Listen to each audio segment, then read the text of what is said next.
사람들은 누구나 할 것 없이 공통적으로 가지고 있는 것들이 많이 있겠지만 그 중에서 호기심은 나이가 많으신 어르신들이나 이제 갓 태어난 갓난아이나 호기심은 다 가지고 있는 것 같아요.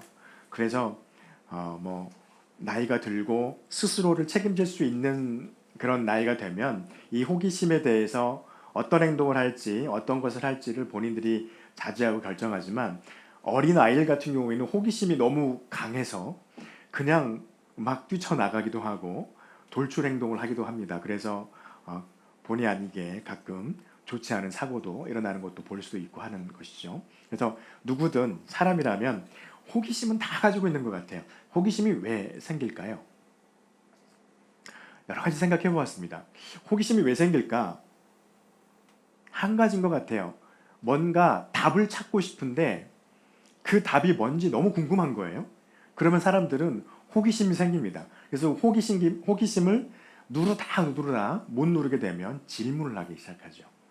그래서 그 대답을 내가 알고 싶어하는 그 답에 대한 것을 알려줄 수 있는 사람에게 가서 나의 호기심을 풀어놓죠. 그래서 질문을 하게 됩니다. 이거 좀 알려주세요. 이게 어떤 거예요? 라고 말하기도 합니다. 어린 아이들이 부모들에게 늘상 하는 말이 있잖아요. 이건 왜 그래? 이렇게 말을 하는 거. 이건 왜 이렇게 돼? 막 이렇게 말하는 것들. 그런 질문들을 듣고서 부모들이 놀라기도 하죠. 내 아이가 이런 것도 질문하다니 막 이러면서 막 천재가 아닌가 막 이렇게 할 때도 있지요. 그래서 어떤 사람이면 누구나 호기심 때문에 여러 가지 많은 질문을 합니다. 긴 말씀입니다. 요한복음 14장 1절부터 원래 읽고 싶었던 거는 21절까지 10절을 더 읽기를 원했습니다. 너무 길어서 11절까지만 읽었습니다. 오늘 본문에서도요. 예수님의 제자들이 예수님에게 질문을 합니다. 물론 22절에도 또 질문이 나오지만 22절은 다음번에 같이 보기로 하고 오늘 5절과 8절 말씀에 예수님의 제자들이 예수님에게 두 번 질문을 합니다. 22절 빼고요. 두 번 질문하는데 지금 제자들은 뭔가 예수님한테 뭔가 답답한 거예요. 답을 얻고 싶은 것들이 있었습니다. 특히 어떤 것 때문에 그랬냐면요. 예수님께서 지금 이 14장에서 13장부터 시작해서 나오는 말씀인데 예수님이 제자들과 따로 모여가지고 하시는 말씀이 이제 내가 너희를 떠나게 될 것 같다 라고 말씀을 하시는 거예요. 작별을 구하고 있어요. 여러 번 말씀을 하셨지만 이제 곧 그 날이 다가왔기 때문에 내가 너희를 떠나게 될 것이다. 그래서 떠나서 내가 아버지 하나님께로 가야 된다라고 말씀을 했습니다. 그럴 때 제자들이 가지고 있었던 제자들의 그 감정은 서운함, 예수님 없으면 우리는 어떻게 하지? 라고 하는 그 좌절, 이러한 감정들에 휩싸일 수 있는 그런 상황입니다. 그리고 실제로 이 말씀을 보았을 때 그들이 예수님이 없는 것에 대한 허무함, 좌절감, 예수님이 없으면 누가 우리를 보호해 주지? 라고 하는 이런 마음이 그들에게 감정이 다가왔어요. 그리고 그렇게 있는 상황에서 예수님께서 14장 1절에서 하신 말씀이 그것입니다. 하신 말씀이 너희는 마음에 근심하지 말라는 거예요. 내가 하나님의 배로 가야 된다고 하는 것 때문에 너희가 마음에 슬픔을 품지 말고 근심하지 말라라고 14장 1절에서 말씀을 하고 계시는 것입니다. 너희가 나를 믿었으니 하나님을 믿어라라고 말을 하고 있습니다. 또 하나님을 믿으니 또 나를 믿으라라고 말씀을 하고 계신 것이죠. 그러면서 예수님께서 4절에서 말씀하십니다. 내가 어디로 가는지 그 길을 너희가 아느니라 라고 말씀을 해요. 이 질문, 이 대답, 4절에 있는 예수님의 이 말씀 때문에 제자들이 도마만 그런 게 아니고요. 제자들이 다 지금 이해를 못하는 거예요. 예수님이 어디로 가시는지를 우리가 모르는데 왜 저렇게 말씀하시지? 내가 가는 길을 너희가 안다? 이렇게 말씀을 하고 있는 거예요. 그러니 답답할 수밖에요. 그러니 그 중에서 용감한 도마가 늘 의심이 많았었잖아요. 늘 우리가 주일학교 때 배웠던 것처럼 의심 많은 도마가 질문합니다. 주님, 우리는 모르겠습니다. 당신이 어디로 가야 될지. 지금 당신이 우리를 떠나서 하나님에게 가겠다고 하니 그냥 슬프고 마음 답답하고 착잡한데 거기에 대놓고서 내가 가는 길을 안다? 하나님이 어디 있는지 모르는데 어떻게 알아요? 라고 그렇게 말씀을 하고 있는 거죠. 질문을 하고 있는 것입니다. 이 질문에 대해서 주님께서 하신 답변이 6절에 있는 말씀이시죠. 예수께서 이르시되 내가 곧 길이요 진리요 생명이니 나로 말미암지 않고서는 아버지께로 올 자가 없느니라 라고 말씀하십니다. 여러분, 여기서요 예수님께서 뜬금없는 대답을 하신 것 같잖아요. 동문서답을 하신 것 같잖아요. 그 길을, 당신이 가는 길을 우리는 모르겠습니다.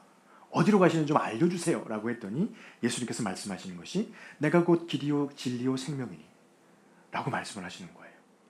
그리고 아버지께로 올 자가 없다 라고 말씀을 하시는 거예요. 어찌 보면 동문서답인 것 같지만 어찌 보면 이것이 명답이었습니다. 예수님이 어떤 분인지를 제자들에게 다시 한번 각인시키고 있어요. 예수님은요 길입니다. 그리고 진리입니다. 생명입니다. 길인데 어떤 길이냐면요 그 진리의 길이라는 것이에요. 그리고 생명을 얻을 수 있는 유일한 길이라고 예수님께서 제자들에게 자기 자신에 대해서 말씀하고 있는 거예요. 오늘날 우리에게도 말씀하십니다. 주님의 길이 도대체 어디에 있습니까? 라고 우리가 이런 대답은 아니겠지만 답답함을 느낄 때가 있습니다. 도대체 하나님의 말씀을 읽고 있지만 주님이 말씀하시는 도대체 뭘까? 이거예요. 주님 안에 길이 있는데 그 길에 들어오면 진리를 발견할 수 있고 생명을 얻을 수 있는 길이 예수님 안에 있다고 하는 것을 주님이 지금 제자들에게 말씀하고 있는 것입니다. 그런데 그 길이요 어떤 길이냐면 아버지께로 갈 수 있는 길이에요. 이 상황을 그대로 말하면 이렇게 됩니다. 예수님은 지금 자신의 제자들에게 뭐라고 말하냐면요 내가 조금 있으면 십자가에서 죽어서 하나님의 나라로 가고 너희를 떠나갈 것이다 이렇게 말하고 있는 거예요. 제자들은 그것을 그대로 문자 그대로 받아들였어요. 실제로 그랬으니까. 그 사건이 일어났으니까요. 그런데 예수님은 제자들에게 그렇게 말합니다. 문자 그대로 내가 죽어서 너희를 떠날 것을 보지 말고 나로 인해서 너희에게 열린 하나님의 길을 보라는 거예요. 내가 십자가에서 죽어야 그리고 부활해야 너희를 떠나가야 너희들이 내 뒤를 따라서 올 수 있는 길이 생긴다는 거예요. 그래서 예수님께서 4절에서 말씀하신 것이 그것입니다. 내가 어디로 가는지 그 길을 너희가 안다는 거예요. 불행히도 제자들은 예수님께서 이렇게 말씀하고 있는 6절과 7절에 있는 이 말씀을 하고 있을 때도 제자들은 이것을 깨닫지 못했어요. 이유는 성령께서 오시지 않았기 때문입니다. 그러면서 예수님께서 그렇게 말씀하시죠. 너희가 나를 알았더라면 내 아버지도 알았으리라. 이렇게 말합니다. 그리고 이제부터 너희가 그를 알고 그를 보았다라고 말씀을 해요. 7절에 있는 말씀인 거죠. 그랬더니 빌립이라고 하는 사람이 예수님의 제자 빌립이 예수님에게 또 질문과 부탁을 동시에 합니다. 주님, 아버지를 한번 보여주면 족하겠습니다. 하나님 아버지 얼굴을 한 번만 보여주시라고 주님 앞에 부탁과 질문을 합니다. 이런 질문 요즘에도 많이 하죠. 야, 하나님 신이 있다면 하나님 얼굴 딱 한 번 봤으면 좋겠다. 그럼 내가 믿을게. 이렇게 말하는 사람들 많습니다.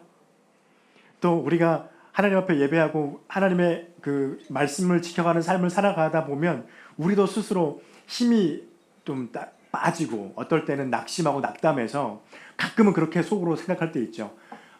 하나님 얼굴만 딱 보면 안 될까요? 그럼 힘이 막 불끈불끈 날 것 같은데 내가 포기하고 싶은 이 마음이 그냥 막 세워질 것 같은데 하나님 어떻게 안 될까요? 이런 넋두리 같은 소리를 우리가 할 때가 있어요. 근데 예수님의 제자들도 지금 그 말을 하는 겁니다. 왜요? 너희가 아버지를 보았다고 예수님께서 말씀하시니까. 그랬더니 예수님께서 그렇게 말씀하시죠. 너희가 나를 보았다면 아버지 하나님을 본 것이다. 9절 말씀에 그렇게 돼 있죠. 빌립아, 내가 이렇게 오랫동안 너희와 함께 있었을 때 너희가 나를 알지 못하느냐 하면서 나를 본 자는 아버지를 보았다라고 말씀을 하고 있습니다. 이 말요 문장으로는 참 짧고 쉬운 말인 것 같아요. 나를 보았으니까 아버지를 본 거야 라고 말씀한 거지만 이거를 설명하려면 정말 어렵습니다. 답이 안 나옵니다.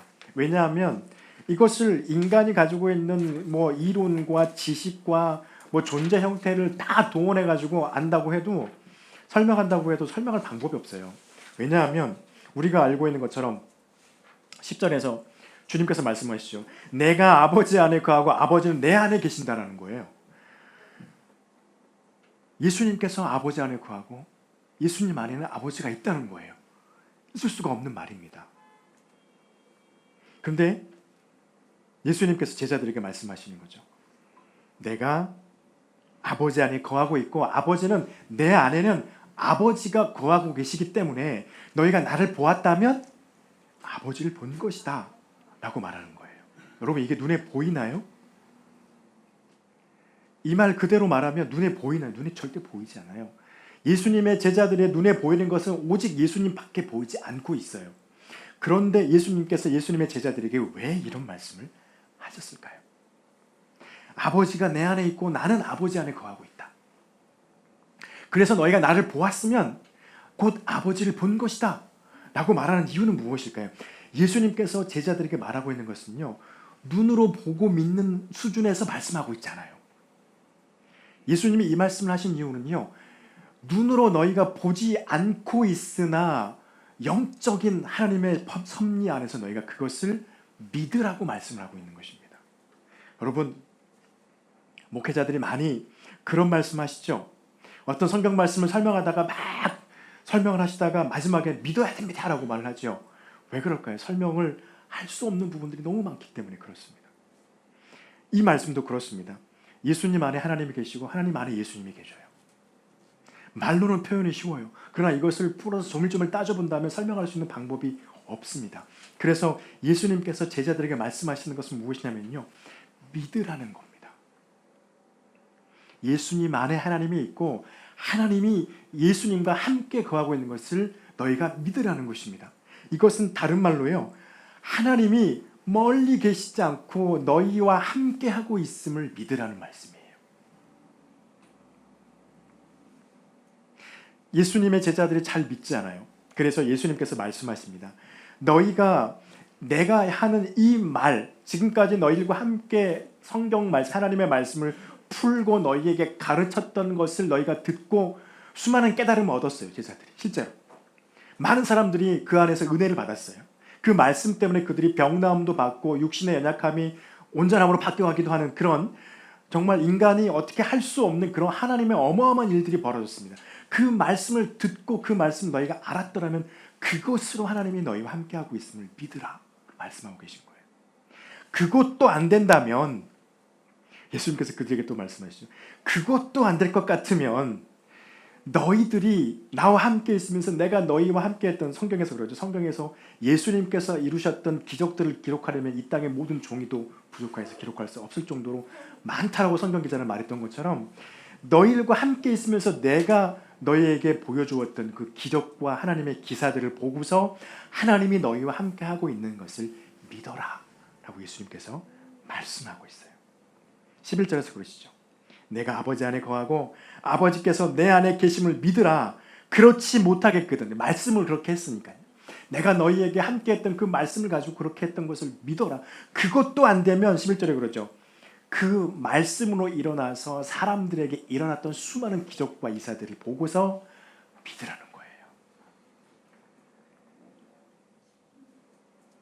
이것은 지금 예수님이 간절하게 예수님의 제자들에게, 저와 여러분에게 말씀하고 있는 것입니다. 우리도 예수님 빌립처럼 그렇게 말하거든요. 하나님 진짜 존재하고 계신가요? 이거거든요. 성경에만 기록된 거 아니에요?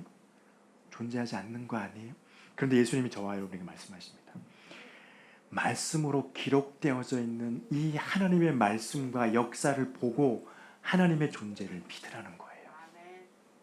그리고 여러분의 삶 가운데서 하나님이 역사하시고 응답하시는 그 경험과 다른 이들이 나누는 그 기적, 그리고 수많은 다른 이들이 나누었던 그 말로 형용할 수 없는 그런 황홀한 하나님의 역사를 너희가 들었다면 믿으라는 거예요.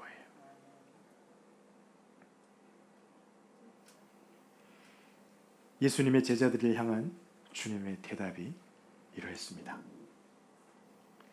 우리는 또 예수님의 제자들과 우리는 주님처럼 해야 되거든요. 아직 읽지는 않았어요. 12절에 보면 내가 진실로 진실로 너희에게 이르노니 나를 믿는 자는 내가 하는 일을 그도 할 것이요 라고 말합니다.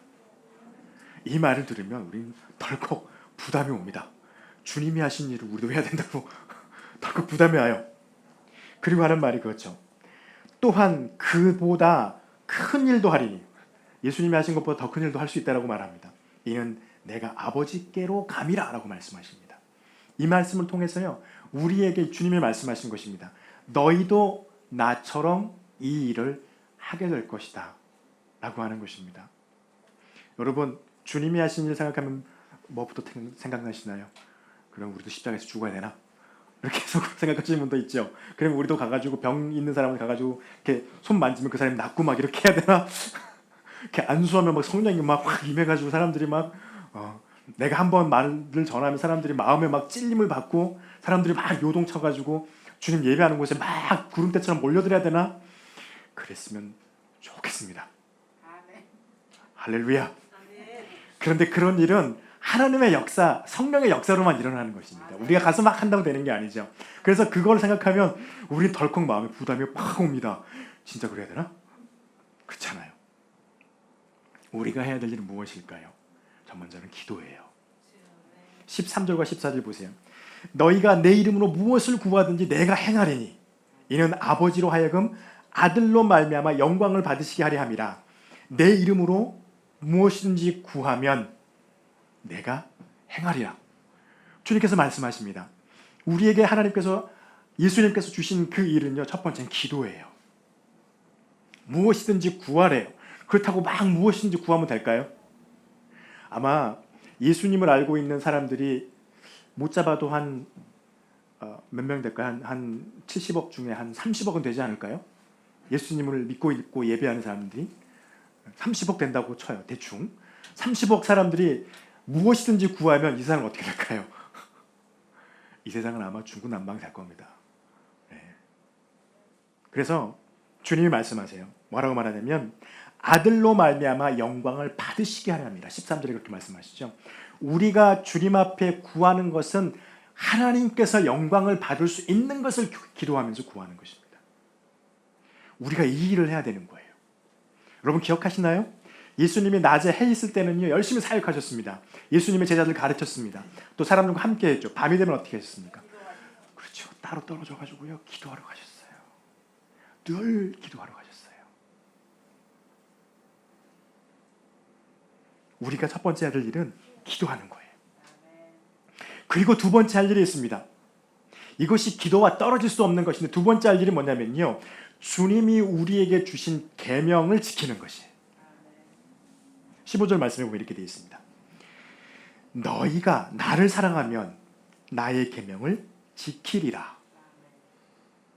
또 주님 말씀하시죠. 너희가 그렇게 지키면 이로써 너희가 나의 제자인 줄 사람들이 알리라. 이로써는 뭡니까? 너희가 내 계명을 지킨다면. 예. 우리가 해야 될 일은요, 주님께서 우리에게 알려주신 계명을 지키는 삶을 사는 겁니다. 가장 큰 계명이 무엇입니까? 예수님께서 가르쳐주신 계명 딱 한 가지예요. 하나님을 사랑해라. 눈에 보이지 않는 하나님을 어떻게 사랑할래? 제자들이 다들 물음표를 다니까 예수님께서 말씀하셨죠. 하나님을 사랑한다면 내 옆에 있는 형제를 내 몸과 같이 사랑해라. 그렇게 말씀하시죠. 이것이 하나님이 우리에게 주신 계명입니다. 10계명요 10가지 있지만 그거를 한마디로 딱 요약해 주셨어요. 예수님께서. 하나님을 사랑하면 내 이웃을 내 몸처럼 사랑해라. 쉽지 않죠. 정말 힘들어요. 어쩔 때는 그거 하려다 보면 정말 죄송합니다. 짜증나요. 내가 왜 이런 길로 들어선 거지? 이런 생각을 할 때도 있어요. 참, 내가 예수님을 괜히 믿어가지고 진짜 머리 아프다 이럴 수도 있어요. 그런데 어떻게 해요? 예수님께서 말씀하셨습니다. 너희가 나를 사랑한다면 뭘 지키라고요? 내가 너에게 알려준 계명을 지키라는 거예요. 그런데 이 계명을 지키기 위해서 반드시 필요한 게 뭐냐면요, 기도예요. 우리가 기도하지 않으면 주님께서 우리에게 알려주시고 있는 이 수많은 삶의 모습들을 다 지켜낼 수 없다는 것입니다. 뿐인가요?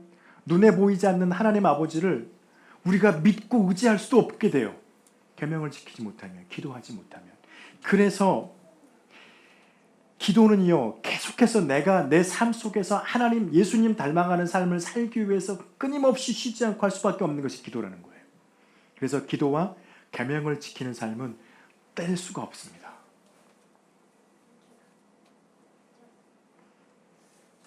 그렇지 않으면 믿음도 생기지 않는 거예요.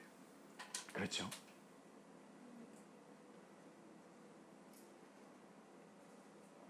그런데 이렇게만 놔두었으면 우리가 얼마나 힘들겠어요. 그런데 정말 다행입니다. 제가 이 말씀을 보면서 하나님 앞에 감사했던 거 한 가지 있어요. 물론 좀 이상한 감사긴 하지만 감사했던 거 한 가지가 무엇이냐면, 하나님 감사합니다.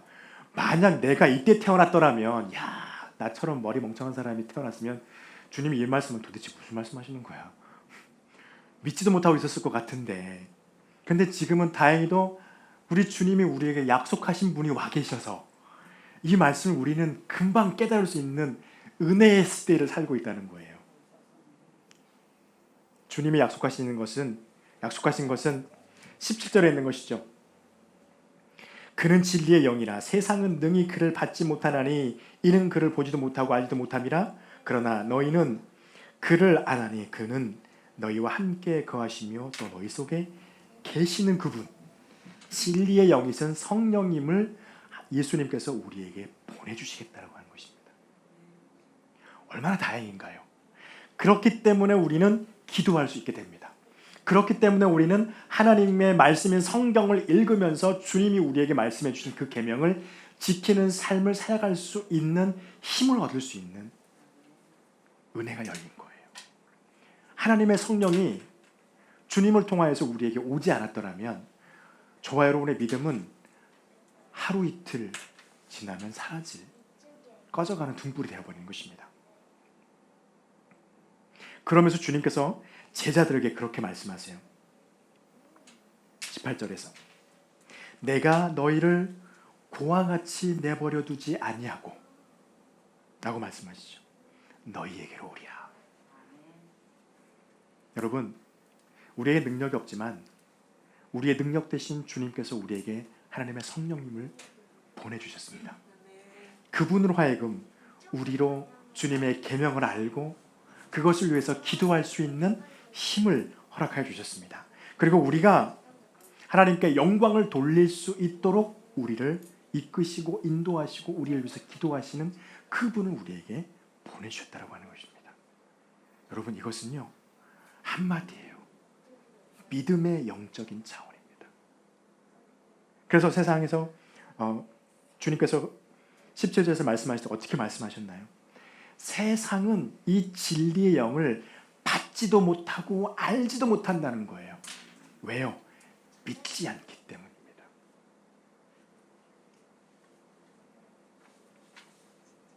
제자들의 질문은 두 가지. 주님의 길을 모르겠습니다. 하나님을 보여주세요. 라고 하는 그 두 가지의 질문이었습니다. 주님께서 그들에게 말씀하신 응답은요, 믿으라라는 것이었습니다.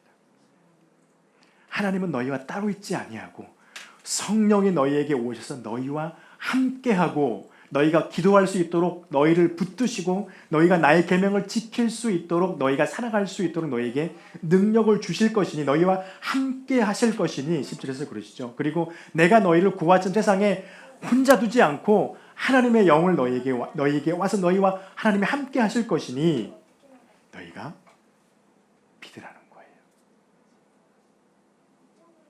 여러분, 믿는 것은 다른 말로 이렇게 표현할 수도 있습니다. 하나님을 사랑하는 사람은 믿음을 갖는 것입니다. 예수님을 사랑하는 사람은 믿음을 갖는 것입니다. 21절 보시죠. 나의 계명을 지키는 자라야 나를 사랑하는 자니라고 말씀합니다. 나를 사랑하는 자는 내 아버지께 사랑을 받을 것이요 나도 그를 사랑하여 그에게 나를 나타내리라 말씀하십니다. 성령이 오시면 예수님이 우리에게 오셔서 우리와 함께 거하시는 것을 우리가 느낄 수 있게 되었습니다. 성령이 오시고 예수님의 가는 길 우리가 믿고 주님 안에 하나님이 있는 것을 우리가 믿는 자들은요, 바로 하나님을 사랑하는 자라고 주님께서 말씀하십니다.